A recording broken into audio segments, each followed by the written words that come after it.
Okay, so step 5 is, it just froze. Hopefully it's not, and it catches up. I just switched slides to Mercedes, maybe that's why.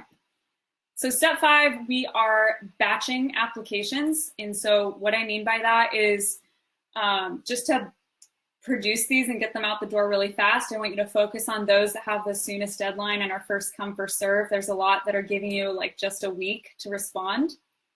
Second, we're then focusing on those that we think are the best fit. Again, please try to verify by email or call with the funder to make sure it's worth your time. And then just in general, this is a really easy step to want to skip, and then you regret it in the later stages of this process. Every application is unique, and most of them right now have their own online application forms. Please don't put your response directly into those forms. Put them into a separate Google document all the time so that you don't have to keep rewriting it. You can start building on the text that you've been writing for past applications, and you can just do basic things like spell check, etc. So always have a document running where you're putting your responses together for your grant applications. I know you probably can't see this, it's a little bit blurry, but as your pursuits start to get more complicated or they're more competitive grant applications, honestly, you will be your future self will like you if you are organized, and files can get out of hand fast. So this is typically how we suggest structuring your files. So every project is gonna have a folder. Within it, you'll have project management, funding research, grant applications, and resources.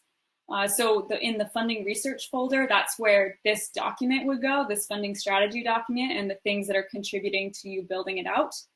Then in the grant applications folder, every grant that you pursue would get its own folder. Even if it's a small grant and you just have one single Google Doc that maybe has the text for it, do that so you can keep track of who you've actually even applied for.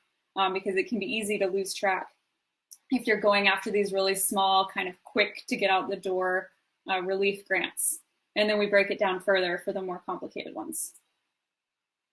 Okay, so just some quick tips for your narratives, because this is a big one that people get hung up on. How do I write more persuasively? How do I convince them? What do they want? First of all, you want to stand out, do this one thing. Be very clear on what problem you're solving and how you're doing that in partnership with the funder. So it's not just about you and what you want to do and your great idea. Let's focus on a problem, and you're going to solve it, and they're going to be the partner to help you get that, and then it's going to have a broader impact. Really simple, really commonly ignored. Write about how your organization is aiding with pandemic relief, or at least why it's very important that you continue existing.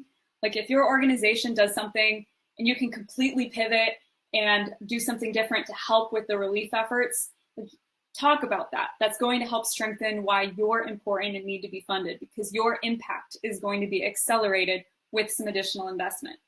Then focusing on how you're keeping people employed and the basic needs of your beneficiaries, serving those is going to be really important in your narrative. This is just basic, but I want short sentences, 25 words or less. Why? People are skimming. They're going to be getting a lot of applications. Anytime your reading is fatiguing, they're not going to want to go back and try to reread and understand what you said. Think about it like as if you were writing a newspaper article, very short. Also avoid acronyms. Acronyms are exhausting, and only you probably remember what they mean. So please spell out who you are, like the city of Valdez. Don't say something like, or like I'm going to use the municipality of Anchorage as an example. It's tempting to maybe just say MOA, but don't, because they don't remember what that means unless you actually work at the municipality of Anchorage. And then always be sure, as I said, to write your answers into a Google Docs so that you can transfer them into the online application form.